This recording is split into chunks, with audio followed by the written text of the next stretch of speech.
मुझे आप सभी से गुजारिश है कि एक ग्रुप फोटो के लिए बराए मेहरबानी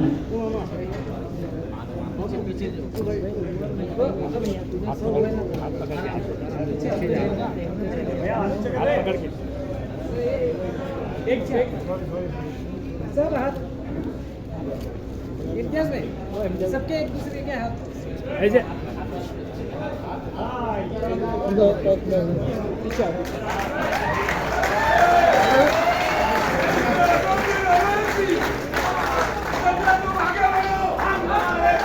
अल्लामा इकबाल ने ज़र्ब कदीर में सुल्तान टीपू की वसीयत में कहा है कि तू शह नशीन पर तशरीफ फरमा मजलिस इत्तेहादुल मुस्लिमीन के महाराष्ट्र के सदर वो रुकने पार्लिमान औरंगाबाद मोहतरम जनाब इम्तियाज जलील साहब, डाइस पर और मंच पर मौजूद और तशरीफ फरमा। और आप बोलेंगे नहीं कुछ परेशानी की बात ही नहीं है, कुछ भी नहीं है। मेरे दोस्त, आपको अगर ये हुकूमत की खुशामद करना है करिए, मगर एक लाइन डालिए, उससे आगे मत जाइए आप। अच्छा, और एक बात मैं आपको बताकर, क्योंकि असर का वक्त होने वाला है। हाँ बिल्कुल, आप पंचवक्ता नमाजी नजर आ रहे हैं माशाअल्लाह। अच्छा है, बहुत अच्छा है, वेरी गुड। मेरे लिए दुआ करना भाई, गुनाहगार हूं। दुआ ये करना कि अल्लाह ज़बान में और तेजाबी दे। अच्छा, ये अब मुसलमानों को निशाना बनाते, हर टीवी प्रोग्राम आप देखो यकसा सिविल कोड का होता, क्या दिखाते टीवी पे? बुरखे में जा रहे हैं बहन हमारी बेटी, अरे मुसलमान टोपी पहन के जा रहा। इनको ऐसा है, ये बड़े तकलीफ में है, इन पे जुल्म किया जा रहा है, जायदाद में हिस्सा नहीं दिया जा रहा है। मैं चैलेंज के साथ कह रहा हूं, दुनिया में अगर सबसे पहले किसी ने किसी महिला को जायदाद में हिस्सा दिया तो वो रसूल अल्लाह सल्लल्लाहु अलैहि वसल्लम इस्लाम है। इस्लाम ने कहा दो औरत को जायदाद में हिस्सा दो। नहीं, मगर आप टीवी पे दिखाते बड़ा जुल्म हो रहा। अरे ये बिल्किस बानो का जुल्म तुमको याद नहीं आया? बिल्किस बानो को तुम भूल गए? ये जो बच्चों को जो नासिक में गाड़ी से उतारकर मॉब लिंचिंग करके मार दिया गया, उनकी कमजोरी तकलीफ याद नहीं आई तुमको? जिन बच्चों को हिजाब पहन के जा रहे उनका हिजाब खींचा जाता है, वो तकलीफ याद नहीं आई आपको? अब ये बताना कि देखिए मुसलमान, अरे मेरे दोस्त सच्चाई ये है।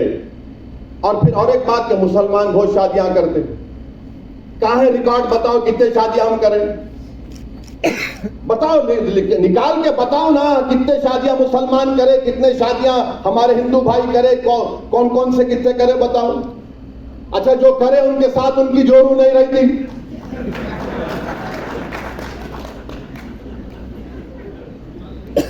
और आपको मालूम रिकॉर्ड है गवर्नमेंट ऑफ इंडिया का, ये आप उठाकर पढ़ो। आप एक अंग्रेजी अखबार है टाइम्स ऑफ इंडिया, 28 जुलाई 2022 का।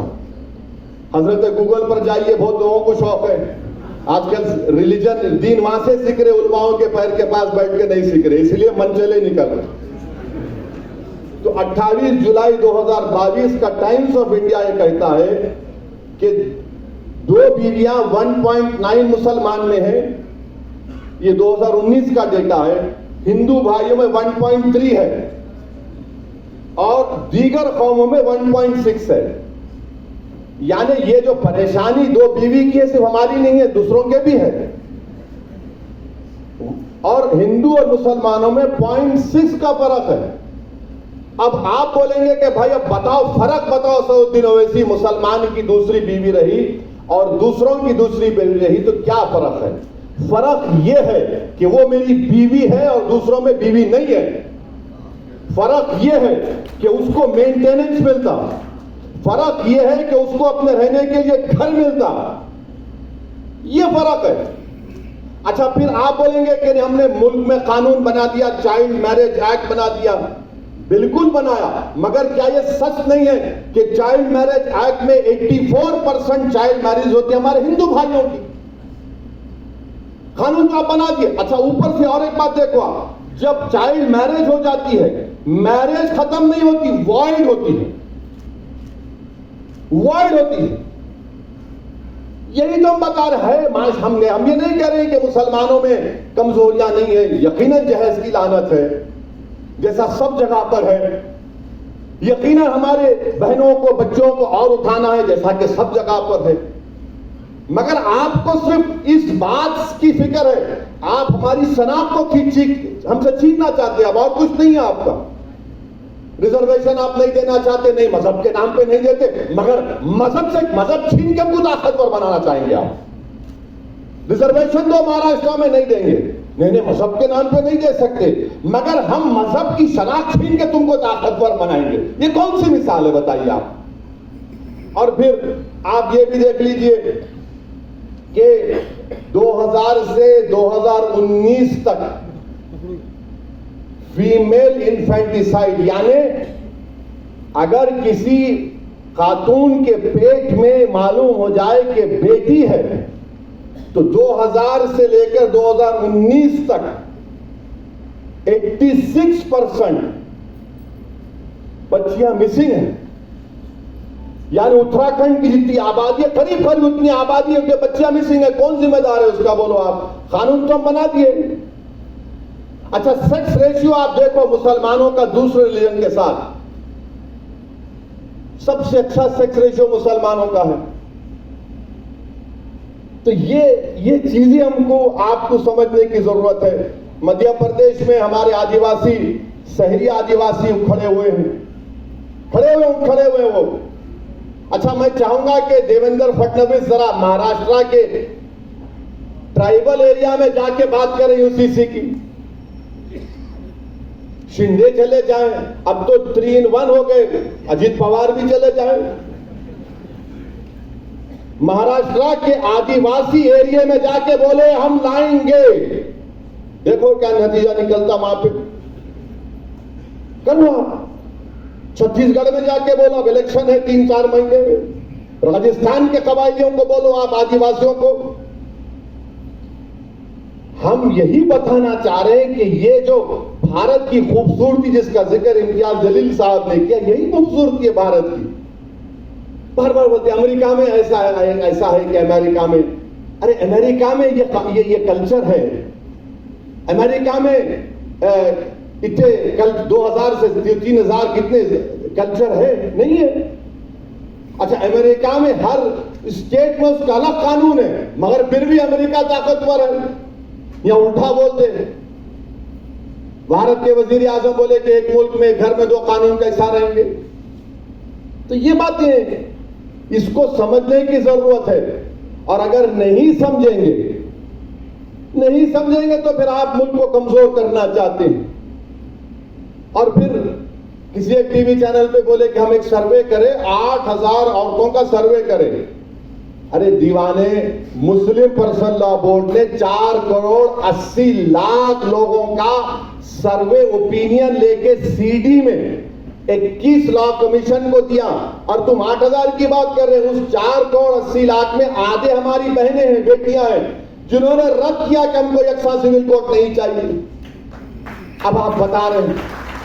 तो ये मकसद एक ही है कि भारत के इस खूबसूरती को हमेशा के लिए प्लुरलिज्म खत्म करके रख दिया जाए। भारत के वजीर आजम क्या बोलते हैं कि एक भारत एक इलेक्शन, एक भारत एक टैक्स, एक भारत एक कल्चर, एक भारत एक मजहब, एक भारत एक शनाख्त। अब हद ये हो गई कि रुके नहीं, उन्होंने बोले ने एक भारत एक फर्टिलाइजर। कैसा एक फर्टिलाइजर हो सकता है मेरे बताइए आप? अरे बोले जा रहे हैं, बके जा रहा हूं जुनू में क्या क्या, और सामने बता रहे हैं मुल्ला जी को मुसलमान, देखो इनको हम सबक सिखा, नहीं, आप सबका नुकसान करने वाले हैं। तो इसीलिए हम तमाम को, और खास तौर से हमारे हिंदू भाई बहनों को समझना पड़ेगा कि आपका कितना बड़ा नुकसान होने जा रहा है। आप किस चीज से महरूम हो जाएंगे। और ये बार बार ये जो दुम छल्ले हैं, अरे क्या होता मियां, क्या दीन खत्म हो जाता? अरे दीवाने, दीन खत्म होने के लिए नहीं आया, दीन सुबह कयामत तक रहेगा। दुनिया उस वक्त खत्म होगी जब कलमा बोलने वाला नहीं रहेगा, जब दुनिया खत्म होगी। मगर मैं ये दीन की बात नहीं कर रहा हूं, मैं मुल्क की, आइन की, दलितों की, आदिवासी की, क्रिश्चियन की, हिंदू भाइयों की, सबकी बात कर रहा हूं, देश के हित में बात कर रहा हूं। मगर इसको चेंज कर देते। अब हमारे मीडिया वाले भी सोच रहे होंगे कि अब कहां से इसको पकड़ना। नहीं पकड़ सकते आप। कहां से पकड़ते? पकड़ो आप। कोई कैरम बोर्ड है, क्वीन को कब गिराएंगे, किंग को कब गिराएंगे? मुल्क है भाई, मुल्क को चलाना है।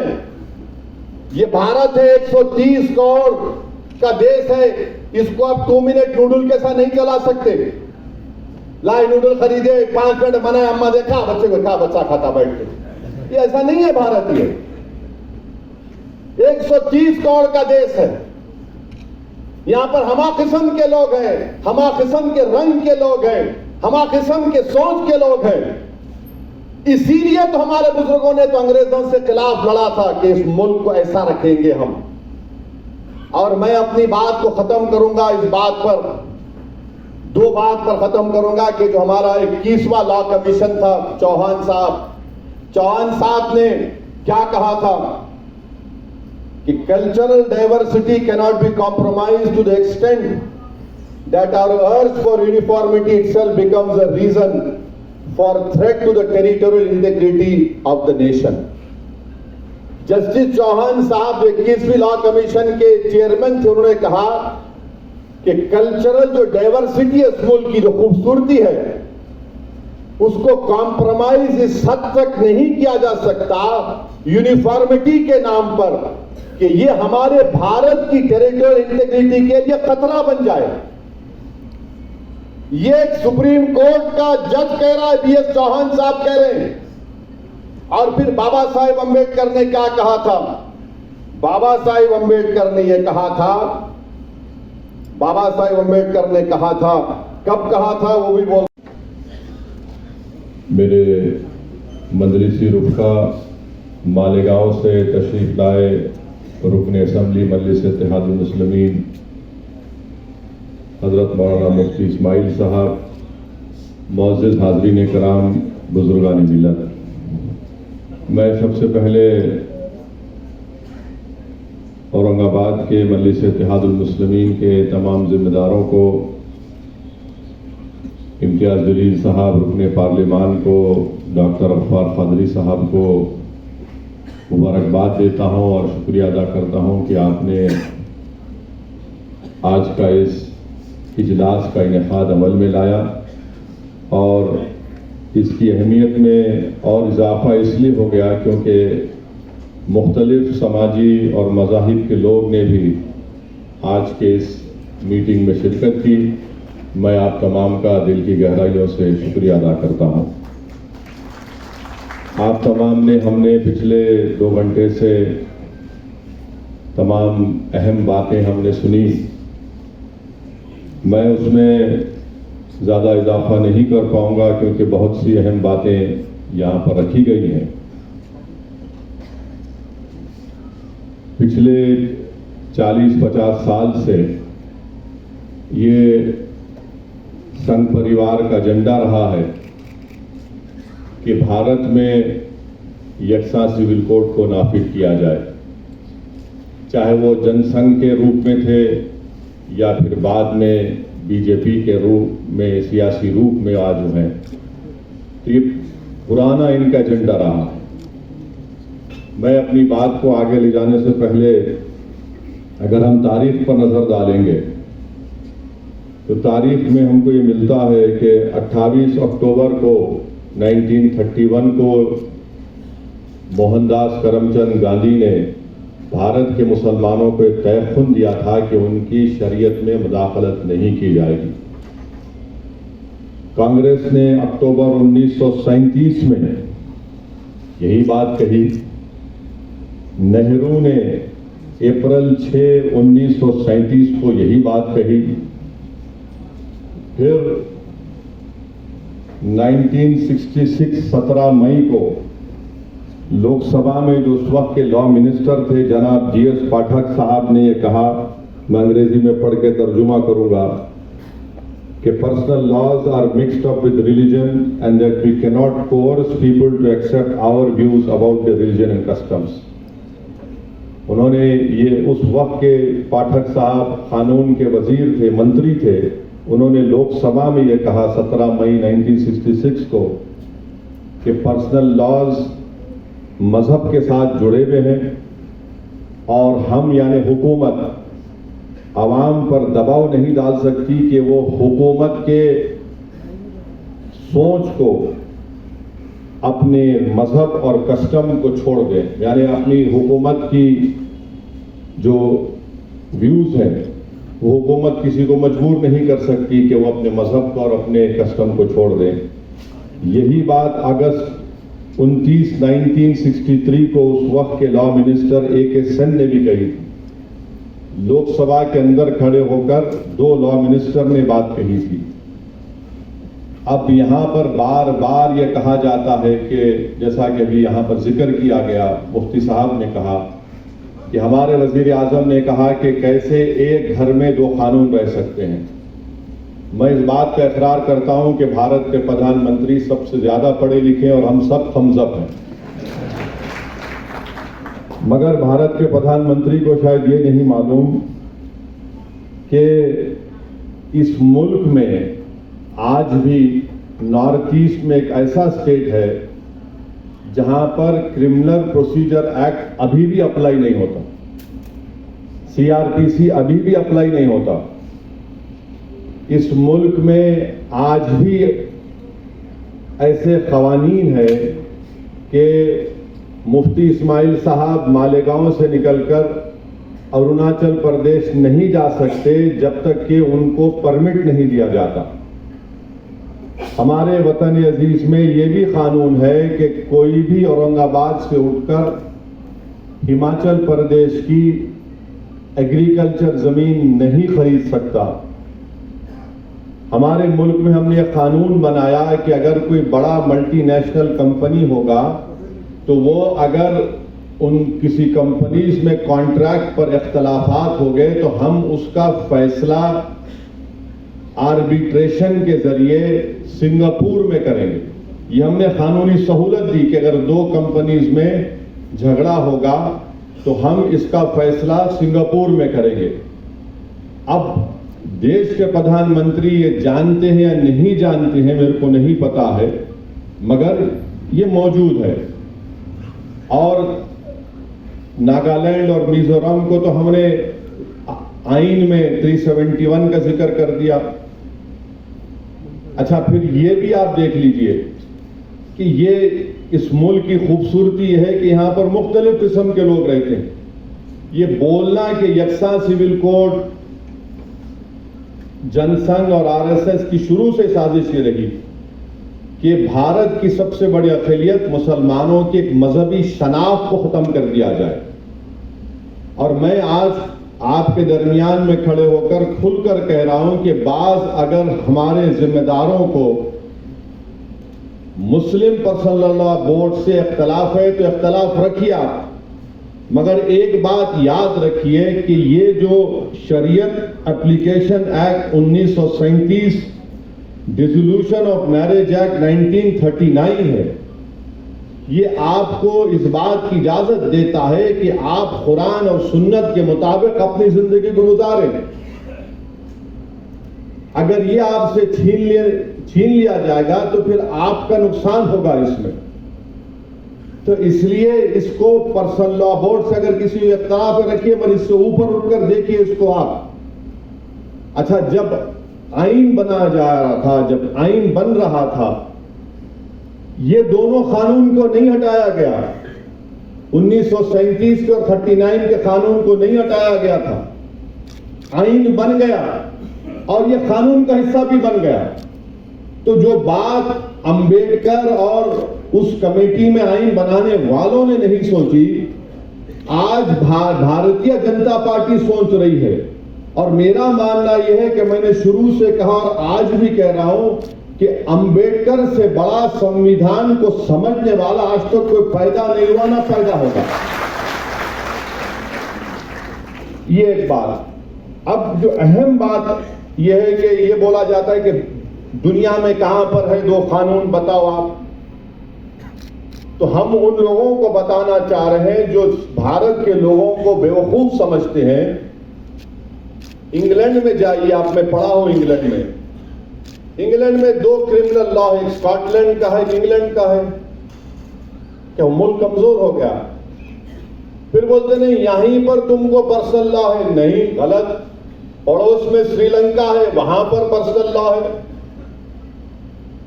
श्रीलंका में है। अच्छा, फिर आप दुनिया में बोलते कहां है, बताओ। आपको जानकर हैरत होगी कि इजराइल में, इजराइल के जो इजरायली मुसलमान है, वहां के शहरी, उनको पर्सनल लॉ उनका जो है, उनका चलने की इजाजत है। फिर सिंगापुर में है। अब आप बताइए, फिर ये बार बार ये झूठ फैलाया जाता है कि नहीं सिर्फ भारत में इनकी तुष्टीकरण हो रही, ये नहीं है। अब मैं आपके सामने जो बातें रखना चाह रहा हूं कि ये यूनिफॉर्म सिविल कोड से सबसे ज्यादा अगर तकलीफ होगी तो हमारे हिंदू भाइयों को होगी। और वो क्यों होगी मैं बताता हूं आपको। मैं कानून का हवाला देकर, क्योंकि बहुत सी बातें कही गई हैं, मैं कानून का हवाला देकर हमारे हिंदू भाइयों को और बहनों को पैगाम देना चाहता हूं कि आपको एक सहूलत दी गई है। हिंदू मैरिज एक्ट 1955 में सेक्शन 5, सबसेक्शन 4 और सबसेक्शन 5 में, उसमें यह कहा गया कि शादी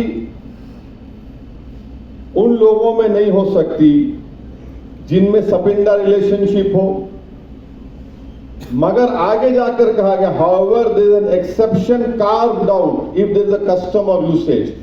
यानी आप इन माने अगर आपके हिंदू भाइयों में है कि अगर उनके वालिद के 7 नस्लों में और मां की तरफ से 5 नस्लों में कोई रिश्तेदार है तो शादी नहीं होगी, मगर उसका एक्सेप्शन दे दिया, यानी उसका एक्सेप्शन उनको दे दिए। अब आप ये एक्सेप्शन खो देंगे, क्योंकि जब यूनिफॉर्म सिविल कोड अगर आएगा तो एक्सेप्शन कैसा मिलेगा आपको? अगर आपका कस्टम है तो फिर मेरा भी कस्टम है, याद रखिए आप। तो यकसानियत कैसा होगा? अगर पैदा करना है तो कैसा होगा? ये आपका नुकसान होगा।